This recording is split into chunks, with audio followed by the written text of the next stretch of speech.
지금 뭐 기름 때문에 온 나라가 난리죠. 오늘 행복회로 한번 빵빵하게 돌려가지고 기름이 나온다 치고 언제부터 우리나라의 물가가 내려올까요? 내려오긴 할까요? 전기세, 누진세 없어집니까? 진짜 싸집니까? 주유소에서 우리가 기름을 뭐 리터당 한 700원에 살 수 있습니까?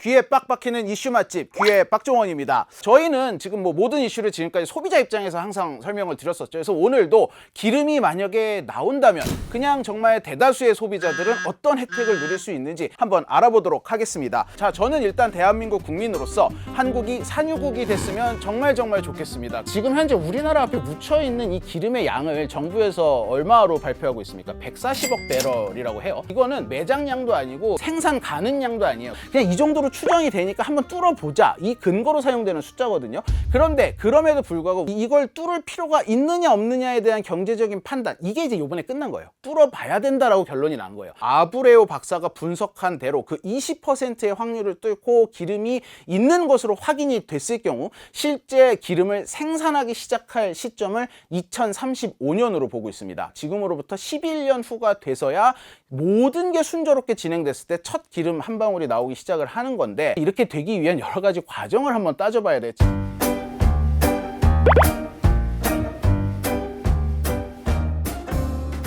지금 이제 한 번 뚫는데 1000억이 들어간다고 하고 있죠. 근데 최소한 5군데를 뚫을 거고, 근데 또 외신에서는 한 10군데 있다라는 기사도 있거든요. 그럼 10군데 다 뚫으면 1조죠. 만약에 뚫었는데 있었다라고 하면은 이때부터 이제 뭘 고려해야 하느냐, 정제 비용이 얼마나 들어가냐를 따져봐야 돼요. 경질류와 중질류가 있는데, 중질류는 뭐 타르 형태여가지고 굉장히 정제를 많이 해야 하는 형태고, 경질류는 약간 이제 더 묽어요. 더 물 같아요. 그래서 정제를 좀 덜 해도 됩니다. 우리나라의 산유국의 지위를 안겨줄 울산 앞바다 동해일 가스전이 시험 생산에 들어갑니다.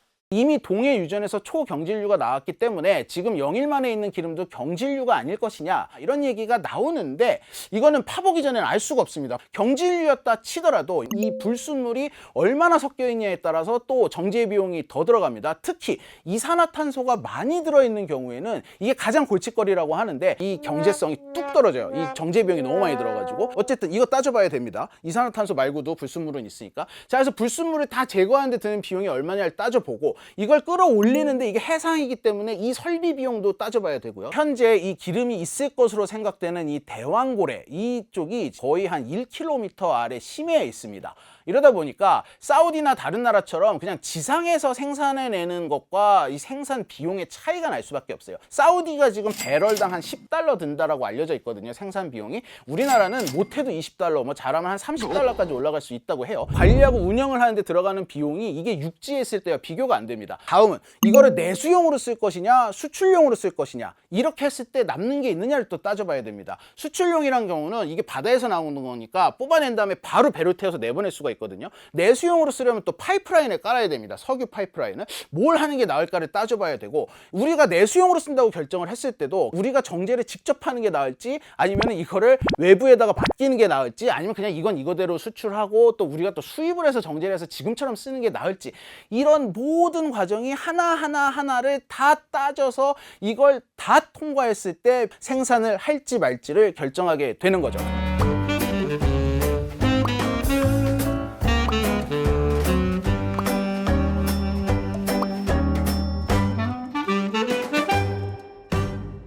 이 얘기는 사실 영일만에 석유가 실제 있었을 때의 얘기입니다. 근데 지금 석유가 있냐 없냐 이 자체가 굉장한 논쟁거리잖아요. 그럼에도 불구하고 제가 이렇게 말씀을 드렸던 거는 또 우리가 기대를 어느 정도 할 수 있으며 어떤 경제적인 문제도 한번 따져보고 싶었고 여러분과 의견을 나누고 싶었던 거예요. 자, 행복회로 돌릴 시간이 왔어요. 동해 영일만에서 검은 진주가 막 뿜어져 나오고, 그게 바로 국내로 이 내륙으로 이동을 해가지고 우리나라 기름값이 싸질 것이냐, 결론부터 말씀드리면 절대 그럴 리 없다가 대체적인 의견입니다.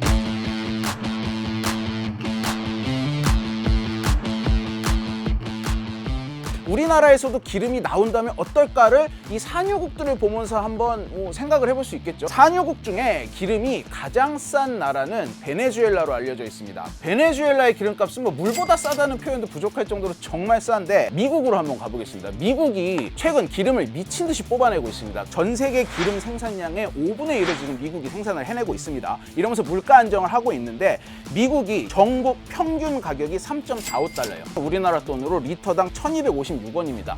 그래서 바이든이 지금 기름을 이렇게 미친 듯이 뽑아내고 있는데 별 차이가 없어요.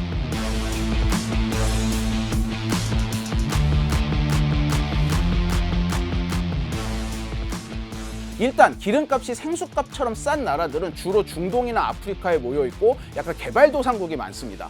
반면 기름값이 산유국임에도 불구하고 우리랑 별 차이가 없는 나라들은 선진국이나 서구 쪽 사회가 많이 있어요. 결국은 정부의 보조금에 달려있다. 자기의 나라에서 기름이 나기 때문에 싸게 공급하는 게 아니라 결국 기름값은 국제 유가를 따라가는데 이거를 얼마나 국민에게 싸게 공급을 할 의지가 있느냐, 이게 정치적인 이유 뭐 여러 가지 이유가 합쳐져 가지고 보조금을 얼마나 푸느냐에 따라서 결국은 생수보다 싼 나라도 있고 정부가 오히려 보조금은커녕 여기에 앞으로 미래 환경을 생각해 가지고 환경세를 부과하겠다 이래버리면 산유국인데도 기름값이 더 비싸지는 거죠. 노르웨이가 대표적인 예고요. 미국의 캘리포니아 같은 주가 대표적인 예입니다.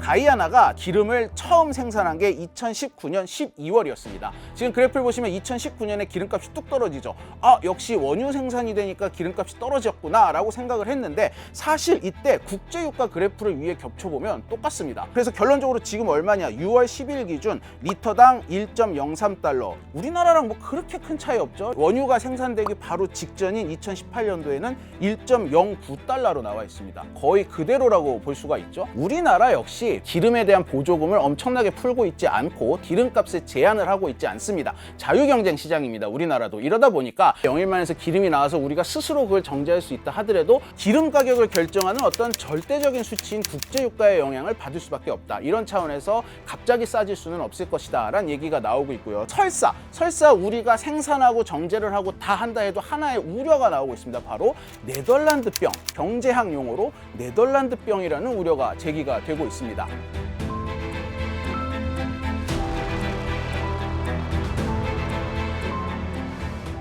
네덜란드가 1950년대에 북해에서 유전을 발견했어요. 아니나 다를까 그 직후 GDP가 올라가고 굉장히 호황을 누리는데 곧바로 1970년대부터 전에 없는 불황을 겪기 시작을 해요. 그 원인이 뭐냐? 자, 우리나라에서 원유가 생산이 된다고 생각을 해보죠. 이거를 수출할 거 아닙니까? 수출을 하면은 우리나라로 막대한 외화가 들어옵니다. 원화 가치가 올라가게 돼요. 원화 가치가 올라가면 인건비가 올라갈 수밖에 없어요. 인건비가 올라가다 보면은 제조 단가 자체가 올라가는데 우리나라에서 수출하는 물품의 가격이 굉장히 비싸지게 됩니다. 이러면은 우리나라의 제조업은 망할 수밖에 없는 거죠. 이 현상이 계속 지속되면 자원을 수출하는 거에만 의존을 할 수밖에 없는 형태로 경제가 바뀌게 되는데 이러다 보면은 결국 이 국제 유가가 확 떨어졌을 때 경제가 휘청할 수 있다.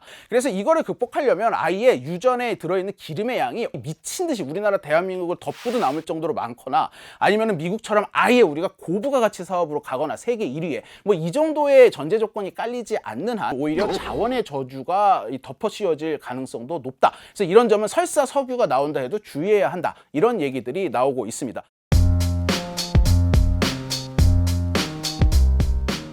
우리 앞바다에서 기름이 나오면 뭐가 좋은 거야? 이렇게 생각하실 수 있겠죠. 뭐가 좋을까요? 뭐가 좋을까요, 그러면? 도대체. 대통령 업적 쌓는데 좋겠죠. 그거 좋죠. 정치적 의도는 전혀 없습니다. 누가 대통령이 되더라도 기름이 나오면 굉장히 국가가 축제 분위기로 바뀔 겁니다. 다른 좋은 점 뭐가 있을까요? 에너지 안보 측면에서 굉장히 큰 도움이 될 수 있다라고 얘기가 나오고 있습니다. 우리는 사실 이게 선과 같기 때문에 어떠한 상황에서도 안정적으로 에너지를 공급할 수 있는 방안이 꼭 필요한데 그거를 위영토 내에서 그 에너지를 생산할 수 있으면 그게 제일 안전한 방법이고요. 그 다음에 이제 그게 안 되면 유전이 됐든 가스전이 됐든 그 생산할 수 있는 그런 그 자산을 미리 확보해 놓는 건데 그런 걸 찾으려는 노력이 굉장히 이제 그동안 지난 뭐 몇 개 정권 동안 굉장히 미약했고 일본 같은 경우에는 한 40% 중반대 정도로 자기 소비량만큼을 이렇게 확보해 놨는데 우리는 그게 10%도 안 되거든요. 지금 요번에 우크라이나하고 러시아가 전쟁 났을 때 어떻게 됐어요? 막 기름값이 미친 듯이 치솟았습니다. 특히 독일 같은 나라 보면 러시아가 가스관 잠그니까 뭐 겨울에다 얼어 죽을 거다 이런 얘기 나왔었거든요. 그런데 이때 우리가 우리만의 유전을 우리 앞바다에 갖고 있으면 비상시에 얼마든지 가동을 할 수 있다는 그 보험성의 든든함, 이걸 가지고 갈 수가 있죠. 이런 에너지 시장에서 석유나 가스를 사고 팔고 하는 건 장기적인 계약으로 다 움직이기 때문에 중간에 파트너 그 소비처를 바꾸기가 그렇게 쉽지가 않아요. 누가 안 사간다 그러면 어디 보관 처치할 데도 없고 그러다 보니까 가격을 좀 디스카운트해서라도 팔아야 되는 그런 위치에 놓여 있게 되는 거죠. 우리가 충분히 소비할 수 있는데 그럼에도 불구하고 너네 걸 사준다라는 그런 뭐 이미지를 풍겨주면 아무래도 가격 협상력 면에서 우리가 유리한 그 위치를 선점할 수 있지 않을까 이제 그렇게 생각합니다. 지금 우리는 이 기름으로 인해서 벌어들이는 돈이 많은 나라예요. 세계 5위의 석유 제품 수출 국가입니다. 여기서 말하는 석유 제품이란 경유, 휘발유, 항공유 이런 고부가 가치 제품이에요. 이거를 뭐 정제를 해서 팔기도 하고 플라스틱 같은 어떤 석유 제품을 만들어서 팔기도 하고 이 고부가 가치 산업을 통해서 벌어들이는 돈이 굉장한 나라입니다. 그런데 자체적으로 석유 생산이 된다? 당연히 경제에 이익이 되죠. 아니 어쩌면 이제 더 이상 우리가 국민연금 안 내도 될 수도 있어요. 그냥 나라에서 줘도 되는 이제 우리 꿈에서 깨어날 시간입니다. 자, 지금 앞에 여러 가지 계산을 해봤는데 이 얘기는 사실 기름이 있었을 때 얘기예요. 지금 제가 앞에서 했던 이 모든 얘기가 불과 1, 2년 후에 너무 허무한 얘기처럼 들릴 수도 있습니다. 정말 낮은 확률에 그걸 뚫고 석유가 나왔을 때도 정말 많은 돈을 써야 되는데 에너지 안보 국가 가기 전에 그냥 나라 망하는 거 아닌가요? 이건 이제 또 다른 얘기예요. 이걸 따졌는데 생산하는 게 전혀 도움이 안 된다 하면 생산 안 하겠죠. 이거는 그 다음 얘기니까 우리가 지금 벌써 생각할 필요는 없을 것 같고 지금은 일단 하나에 1,000억 드는 시추를 몇 개 할 것이냐 이것만 생각을 해야 되는데 이 와중에 석유공사 직원들은 막 주식을 팔고 있고 당장 국회에서는 지금 예산을 내주지 않겠다는 얘기까지 나오고 있는데 이게 얼마나 힘을 받고 추진을 할 수 있을까? 발표문에 보면 30억 배럴에서 140억 배럴 정도의 양이 묻혀 있을 가능성이 있다 이렇게 표현을 했는데 그러면 보통 대통령이 발언의 무게는 뭐 보통 사람이 발언하는 거랑은 무게의 차원이 완전히 다르지 않습니까? 그거를 또 뭐 장차관들이 계속 그 백업을 하고 그러니까 근데 실제로 그 숫자라는 게 지금 현재로서 보면 굉장히 불확실성이 많은 숫자거든요. 시추 위치를 그 선정한 분이 그 아브레 박사의 어떤 역할이 컸다라는 것이 이제 정부의 발표지 않습니까? 그래서 어떻게 보면 그분은 컨설턴트로서 결과에 대한 책임을 지지 않는 분인데 오드사이드 이야기라든지 또 아브레 박사의 어떤 개인적인 이야기 이 부분에 있어서 조금 국민들이 보시기에는 야 이건 좀 뭐 납득이 가지 않는다 이런 판단들을 하시는 것 같아요. 이런 어떤 여러 가지 불신과 불필요한 의심의 눈초리가 많이 지금 쏟아지고 있는 상황에서 이런 거를 좀 미연에 방지해서 좀 국익을 최대화할 수 있는 쪽으로 움직였으면 어떨까 하는 아쉬움이 남기도 합니다.